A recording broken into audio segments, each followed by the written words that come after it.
Спонтанно решихме да посетим Малта. Аз бях много притеснена, защото отдавна не бях летяла. Добре, че беше Пепи да ме разведрява.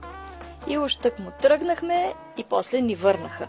Поради някаква техническа неизправност със самолета. И чакахме някъде още час. Ей на тея масажори. И най-после тръгнахме. Пътувахме сравнително спокойно, даже съвсем. Пътят ни беше някъде, няма и 2 часа. И ето я Малта.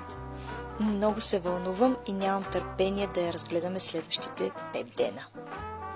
Набелязали сме си доста дестинации и ми се ще да успеем да ги видим всичките.